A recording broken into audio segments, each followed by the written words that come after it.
Hello everyone, we are here with another health update. It's been a long time. I don't think we've done one since the beginning of the summer.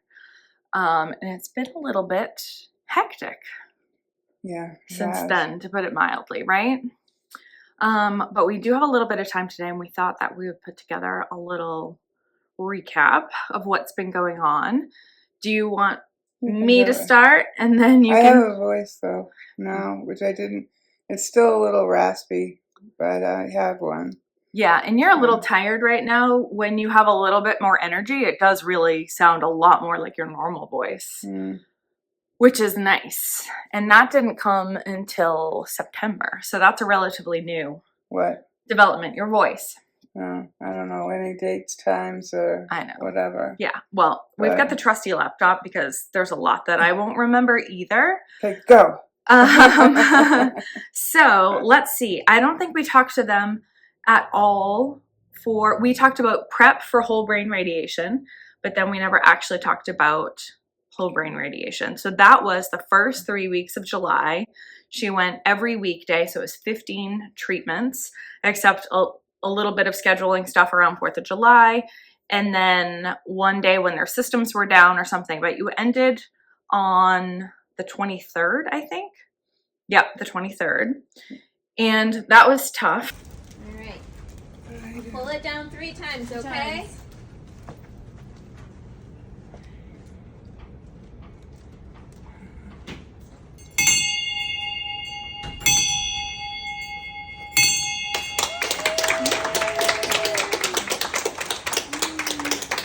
Congratulations. Thank you for the shirt. We love it. Thank you so much. You just graduated kindergarten. Pass the phone to you, okay? And then I had to go back the next 3 days to have radiation on my vocal cords because that they think that something was pressing on them, so they wanted to try separating that out from the whole brain stuff. And they did that, so we went through that for you had 5 of those treatments. 3 weeks. No, 3 weeks of whole brain radiation, and then 5 treatments for your vocal cord, hoping, because that's when you lost your voice. Just halfway 5? Through. Okay. You had 15 of the whole brain and 5. 5 of There was a lymph node that was pressing on a nerve that was pressing on the vocal cord, and they thought that if they could reduce that her voice would come back, but that didn't happen. Her right vocal cord is paralyzed, and so it didn't end up being the solution that we thought it was going to be. So that was a bummer. Although that treatment at least was a little bit easier because you didn't have to wear the whole helmet situation for the radiation for your throat. But you didn't get any break after whole brain radiation, and you had no voice. So it was a very frustrating sort of end of the summer, right? Yeah. 1, 2, 3. 3 times, yeah? Let's do it.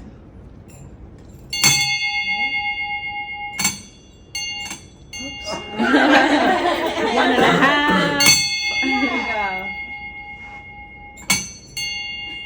you go. 2.5. And then right after that, so your last day of radiation for your throat was also the day that they put in a Plerex catheter into your right lung, which was a nightmare. The worst thing I ever had in my whole entire life.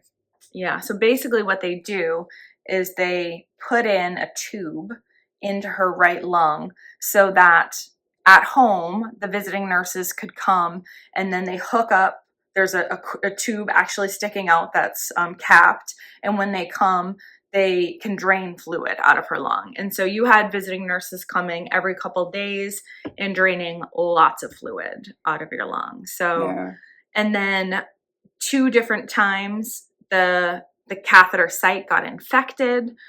So it made for a pretty miserable month of August. And you did have like a good week in there, sort of, well, maybe not even a full week, right at the end of August, and then things took another turn, right? Yeah. We had the, I was taking that August, no, sorry, my words don't come out properly. They took, I can't do it. Taking the catheter out. I got an infection. Right. So she got 2 different infections while she had it in, but then also at the same time, you started a new treatment for chemo. Yeah. Which you needed to do because the reason that there was so much fluid building up is that the cancer was causing that to happen. So she started a new treatment called Abraxane, and she did that. 1 treatment only. No, 3 times. August 15th, 22nd, and September 5th. And then on September 5th, they removed the catheter from Saturday, you. Yeah. And then I had an infection, and they thought that it would heal with antibiotics, but it didn't. And so I had to have it taken out, the catheter taken out. Yeah. But then even in that week, you started that round of antibiotics September 5th. And then on September 12th, you were admitted to the hospital and you weren't discharged until September 28th.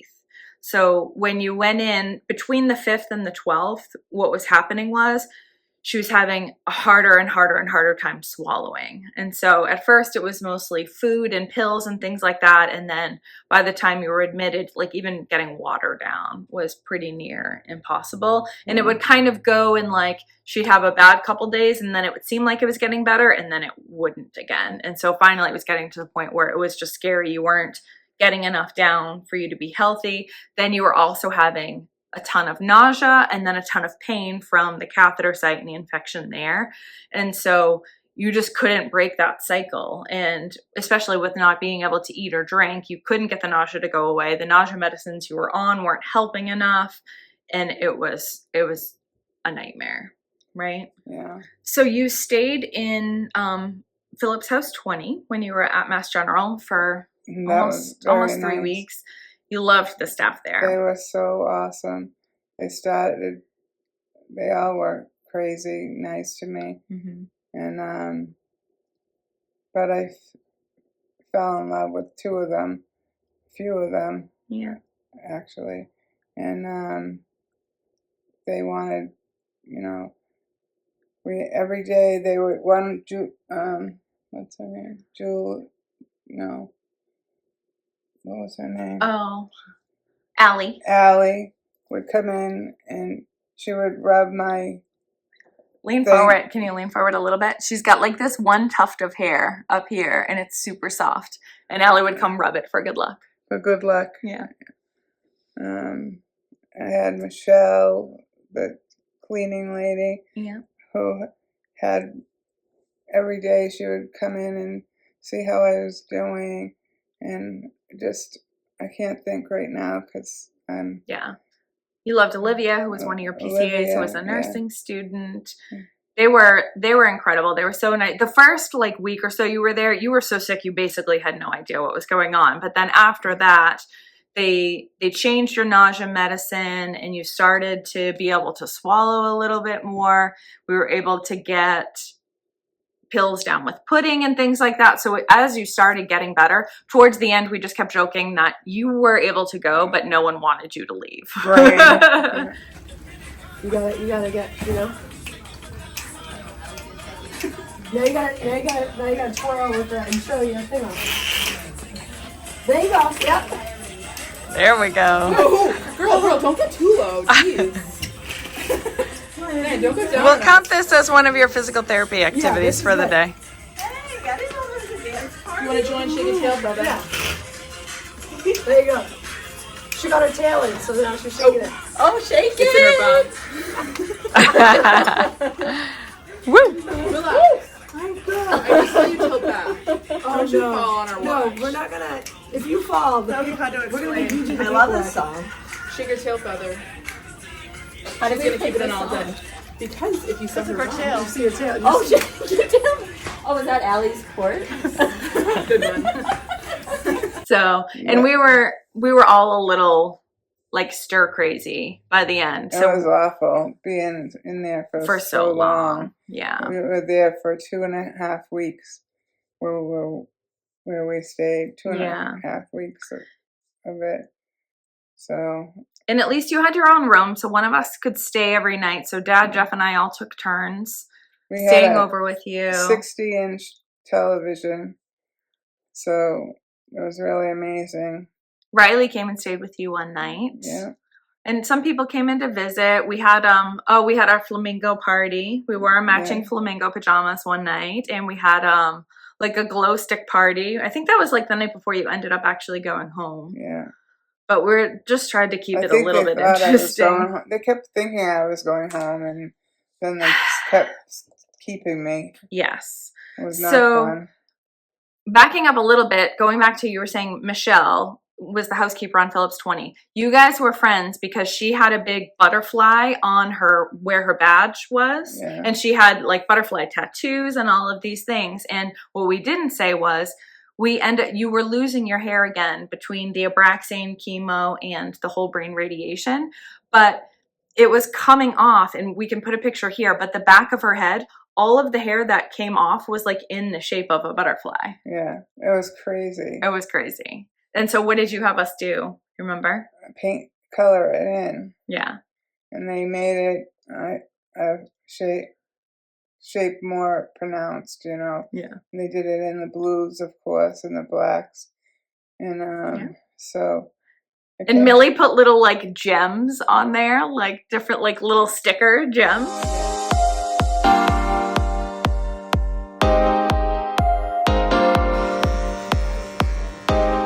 Remember, we tried to say that the carrot we left your mohawk last time. that he designed. Sorry, I don't have his voice.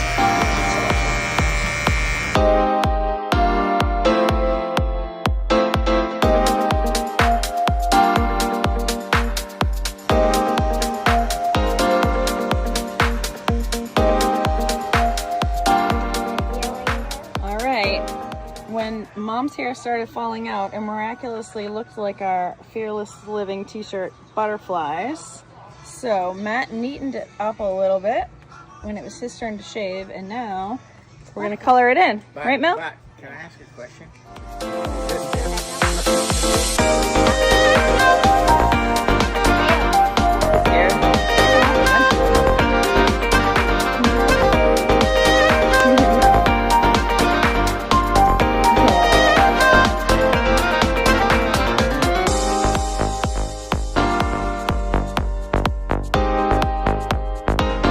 That look good. Doesn't look good. Yes, it does. Yep. It's good. Doesn't matter now. It's permanent, Bill.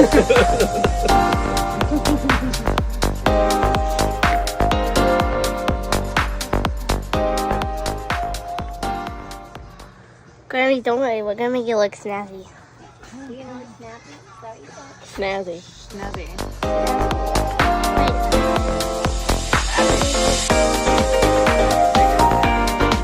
I put a gem on your head.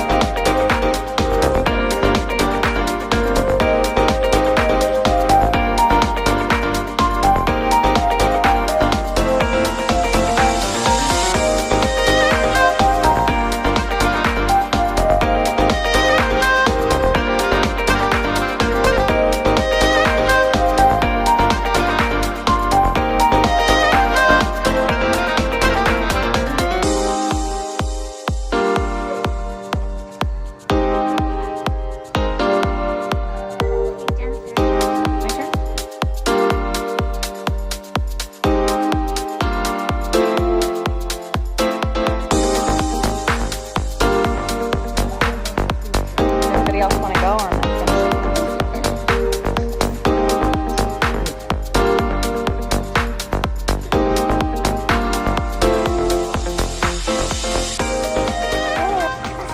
I thought because I feel it. Oh, I got you! Just did. Good job. Yeah.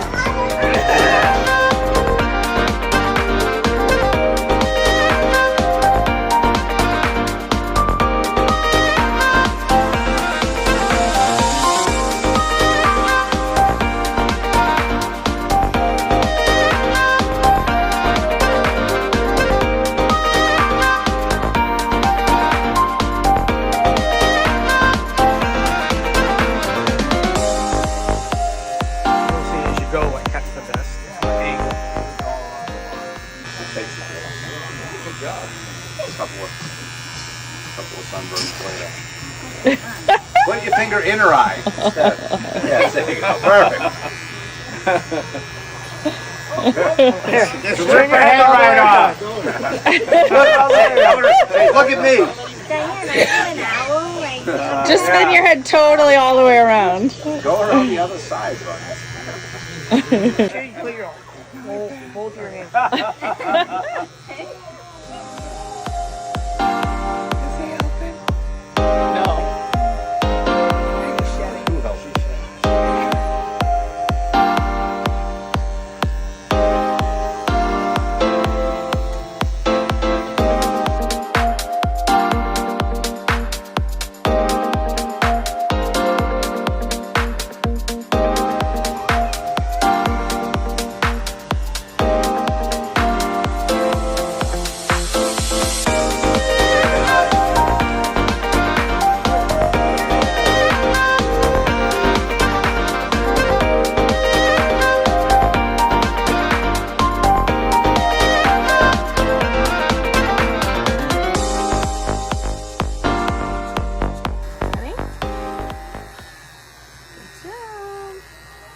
Ooh, that was a good one. You hurting your mom? No. A little more? Nice job. Okay. Can do some more?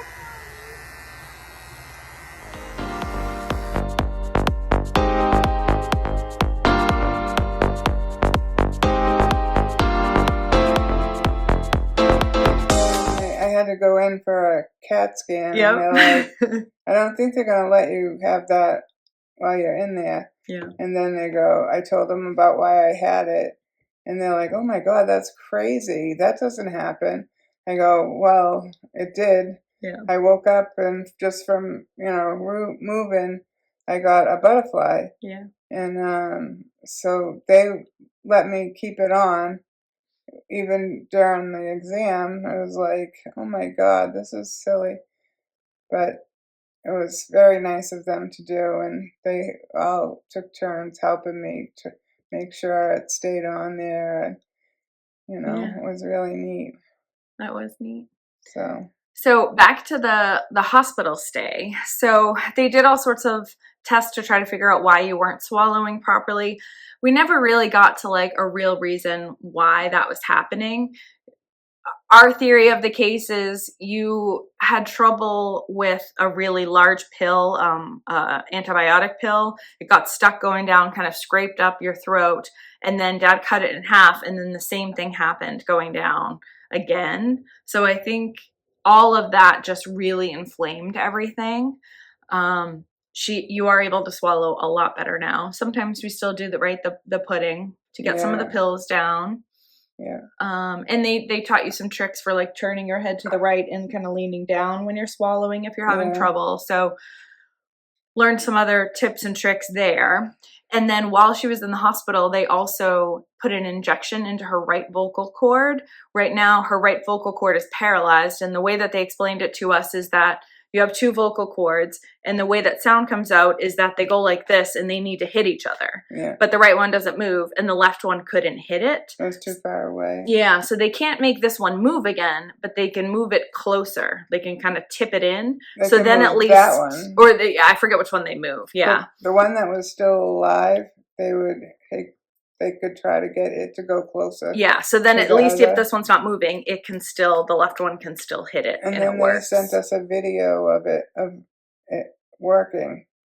And I thought that was pretty cool that Yeah. they sent that to us.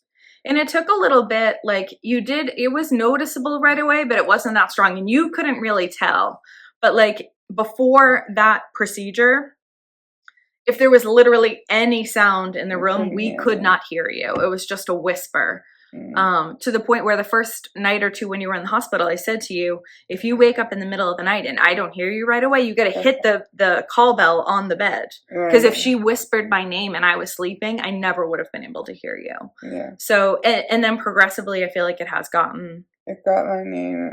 It got me to be able to hear me longer, later than. I'm sorry. I don't know words again. Yeah. But it got me. You can, like, if you need to interrupt somebody or talk over somebody, we can hear you now. Like, it actually works. I could hear them later. I think so too. It's everywhere.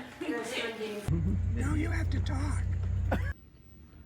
Go Patriots! Yay, team! So. Yep. So, but then we kept thinking she was coming home, she was coming home, she was coming home.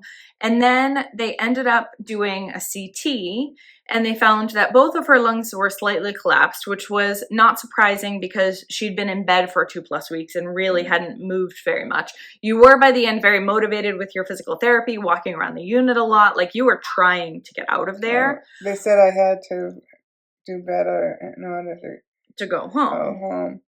But also on that CT, they found all these white spots, which they said aren't cancer, but we don't know what they are yet. And it ended up being not one, but 2 different infections. So then at first they were like, oh, great, you can still go home. And then you can't go home. You have to do at least the first course of antibiotics via IV. And then you can go home. So finally, it was crazy. On the 28th of September. So like a lot, the 12th to the 28th of September, you were in the hospital and then came home to physical therapy and just, trying to get back to somewhat of a normal schedule around here. Yeah. It was crazy. It felt like September was just gone in 2 seconds. So then we had your regular follow-up with your oncologist and we met with her October 10th. And she said, let's do some scans and see how they look, and then we'll decide on the next treatment. And so you did that on October 12th. And then on October 17th, we went back in and they decided that you would do, instead of going back to the Abraxane, the chemo that you were on before. I didn't want to do that. I was afraid of it. Yeah, and so that's what Dr. Lynn said too. Like, we can't be sure exactly what ended up putting her in the hospital, but there's a decent chance that it could have been from the chemo, and so we can't take the chance of that happening to you again. You were already so weak from that. I didn't want to do that. It was just too much, too soon, I just couldn't deal with it, you know? Yeah. No, so we were all very happy with that decision. And so I never changed. Like, I usually went with every decision that they wanted to do because I feel like they know better than me. Yeah. But I just feel like if you put me out because I'm exhausted and I need to get healthier, then I should wait and do the inpatient one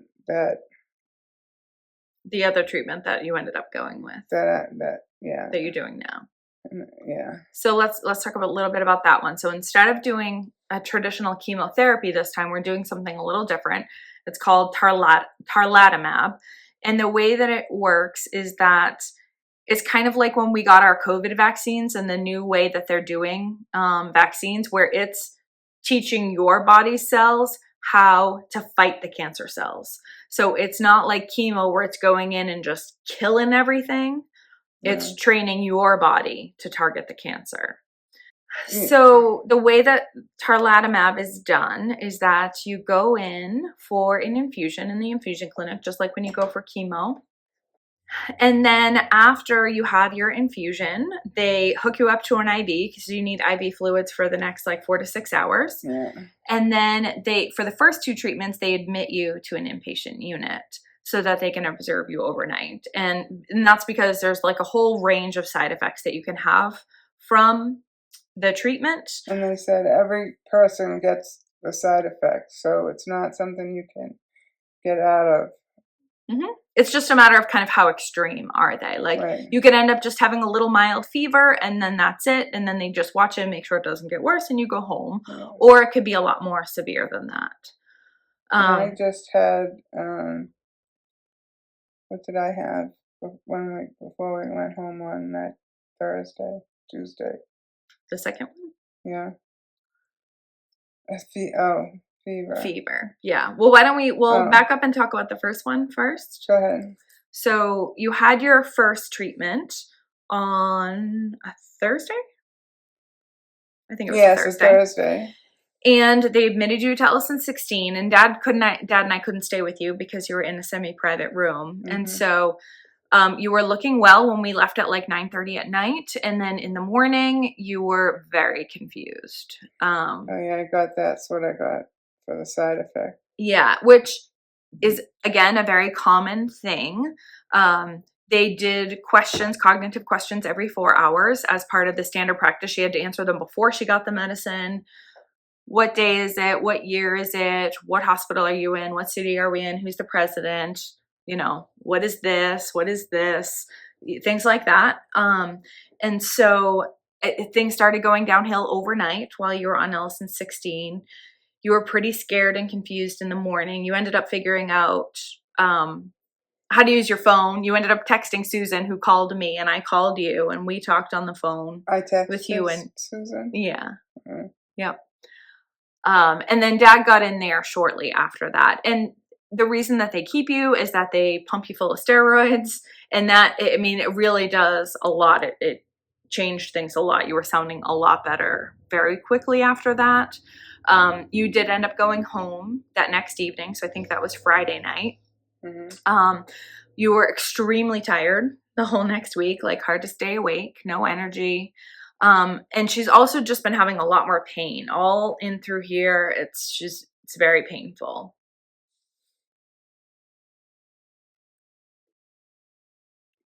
Sorry. It's okay. Want to take a second? No. Okay. So the first one wasn't fun. It was pretty tough, and you had kind of a hard week afterwards, but didn't I have a ambulance ride? So that was after the second one. Oh. So the second one, I don't have anything in order in my brain anymore. Yeah. That's all right. That's what I'm here for. So the second one, actually, maybe the first one was a Friday, Saturday. The second one was a Thursday. And same thing, we went in the afternoon, you got the infusion, you stayed over again. I talked to you Saturday morning, you sounded great. Like, unlike the morning after your first day, you knew what was going on, like you were very with it. It wasn't perfect, but it was a lot better than the first time. So that was good. You didn't have any fevers or any other side effects that they were worried about. So you stayed until like 5 o'clock on that Friday night, and then you came home. And so I wasn't here that Friday night, but Dad said that you had a normal dinner that night. And you said you were hot, but didn't have any temperature. And you took your temperature a couple of times, but it was fine. And then overnight, your temperature did start going up. And they had told us that we were not allowed to give you Tylenol because the Tylenol can then mask some of the other side effects that they need to know about if you're having those. So Saturday afternoon, we stopped. We went to have our nails done, didn't we? No. So we're talking about when overnight your fever started going up and up and up, and so Dad called on-call. That was in the middle of the night. Yeah. So in the middle of the night, I guess I started to have a temperature and it was like 101 something, and then it went up the next hour. It went up to 101 something. Yep. And Dad called the hospital, and they said to call the ambulance. And during that phone call, it went from 101.2 to 102. Yeah. And then the ambulance got there. It was 102 something. Yeah. And I was going somewhere fast at this point. So 102 went to 103 by the time I got to Mass General Emergency. Yeah. And Thankfully, when Dad was on the phone with the oncologist, the on-call person, that's when the ambulance came. And so the oncologist said she has to go to Mass General. And normally they just want to take you to the local hospital, which we didn't want to do. But Dad also didn't feel comfortable driving her to Boston himself. And thankfully, they didn't have to fight over that. They said, okay, no problem. We'll take her to Mass General. That was like a little after 5:30 in the morning. Dad called me to let me know what was going on, and I met him, and then we went in together to meet you in Boston. So they had to get her settled, and then they let Dad in, and that's when your temperature was 103 point something, I think. Yeah, it was 103 something. Yeah. So they ended up giving you IV Tylenol and pain meds and all of that good stuff, and then some more of another 8 milligrams of the dexamethasone. And I don't remember any of this, by the way. No, which is for the better. not one bit of it. Yeah. So we spent the day in the emergency room. Thankfully, you had your own room, so we were able to stay in there with you. You slept the entire day. I'd be surprised if you remembered really any of being down there. I don't. They admitted you to Lender 9, which is another oncology floor, not Ellison 16, where they are trained in the side effects of the drug that she was on, but that floor was full. Thankfully, Lender is all private rooms. So I stayed over with you Saturday night because Dad didn't get any sleep the night before. So he went home to get some sleep.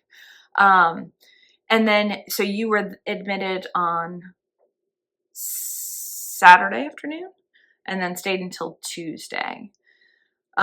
So the cognitive side effects kind of waxed and waned. As you can tell, she's still having trouble getting some words out and things like that. She can answer all of their cognitive questions really without any issue. So they were happy to let you go.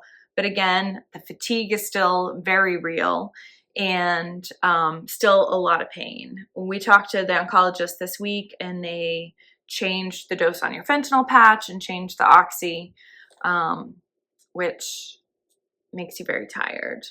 But we need to get the pain under control. The tricky part is that you're waking up a lot in the night.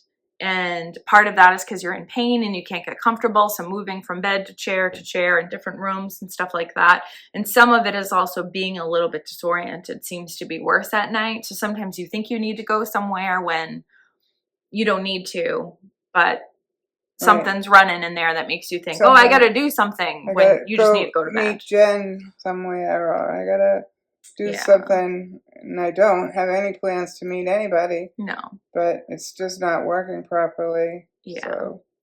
So you were supposed to have the third dose of the tarlatamab last Thursday, but you had just gotten out of the hospital on Tuesday. We did go in on Thursday, did the blood work, talked to the oncologist. You did answer all of their cognitive questions properly, but they still said, look, we think you need another week to rest up, hopefully improve a bit.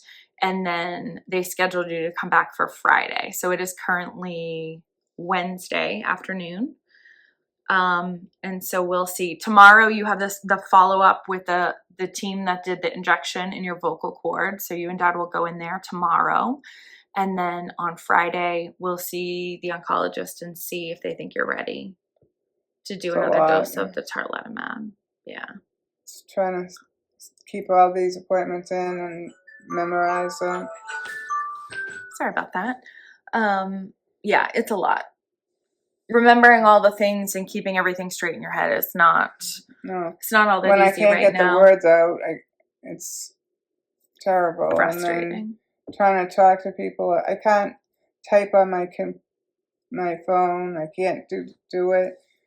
So it's not been fun. No, you've definitely had a rough go of it the last couple months, unfortunately. But so we'll see what they think are the next steps, whether you just need a bit more.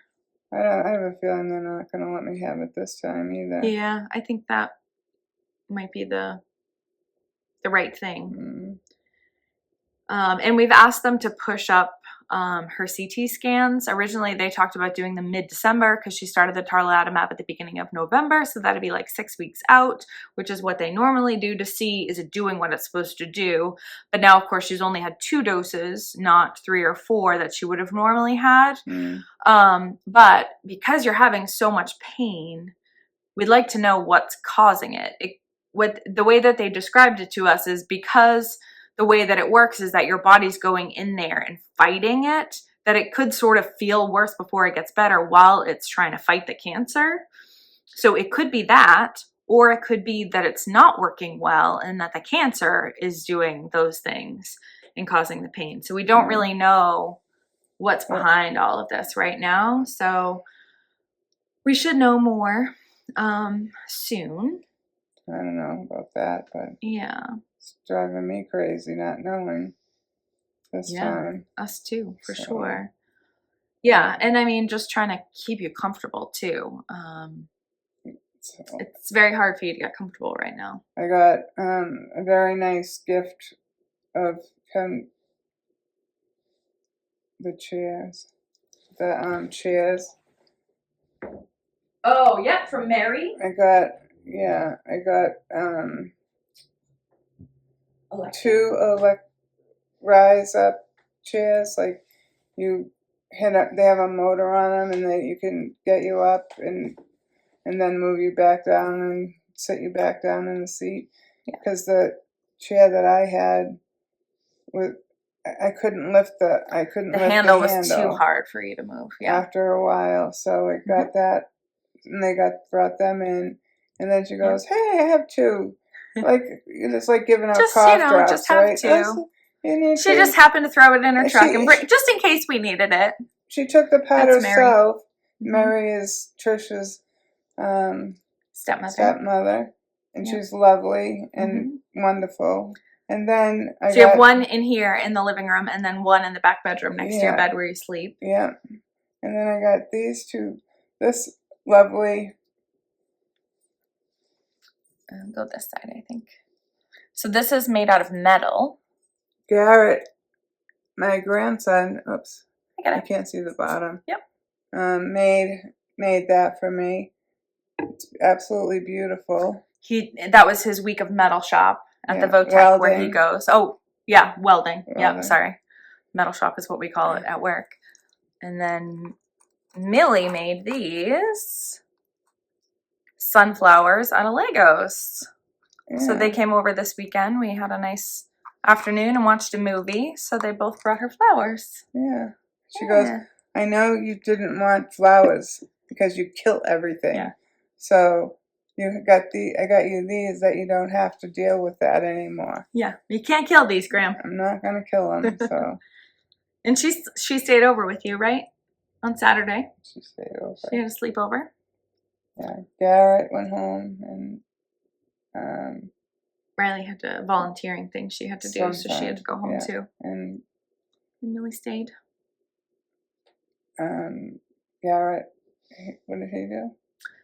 Garrett had a hockey game that night. Oh yeah. Millie didn't want to go. Right.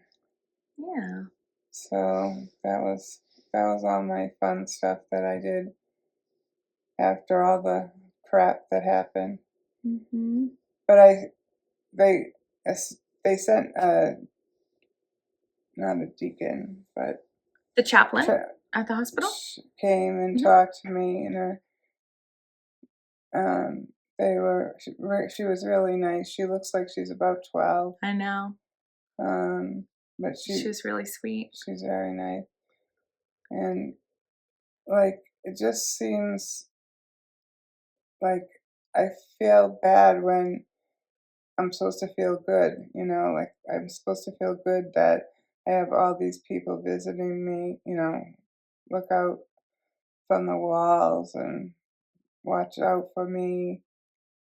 And I feel like sad and I don't want to talk to anyone and like that. But they said you have a right to do that. Live, you have a lot of grief just from all the stuff that you're going through, But it seems funny that you can listen to them tell you one thing, and then your body reacts in a different way, and it's okay for you to react in a different way. Yeah. Well, you're not used to not wanting people around. You always want people around you, but it's a little overwhelming right now. Yeah, You don't want to feel like you have to talk to people, or I know, it just was because it's hard, and that's a hard thing for you to accept, that is okay. right. And you don't have to say yes to visitors and things like that. But I want them to come. But You then want I to want it, them to but go then home. yeah. So, Yeah. I don't We know. did, speaking of visitors, you did have a nice visit from Patrick and Simon, who came in from Arizona. Oh yeah. I don't actually remember when that was now, but that was lovely. They came over for dinner one night. Consignment. Patrick Consignment. Is that what Dad? Who thought that? Dad called him. That's what he thought I the love name that. was. Patrick and Simon are two different people. Right. And They're married. Dad. But Dad thought it was Patrick Consignment, like a consignment store. Yeah. Like how everybody has their store names. Their like handle. Right. Downtown Julie Brown. Yeah. You know, Super Sale Trish. You know, and Patrick so Consignment. And so he just thought it was one person. Yeah. With, you know, two names. It was really funny. Yeah. And then here comes Simon. I love Simon. We do. Yeah, we had a nice time. We went out to with them. eat Yep, and Sharon and Linda came with us out to lunch that day. We all went out. Yeah. Yeah, that was, I'm sure there has been like so many other things, but we're all a little fuzzy at this point. At least if we could tell you about that, that's good enough, I think, for right now. I think so too. So, all right. Well, thank you everyone for watching in unison. We love you all. Have a good day. Bye.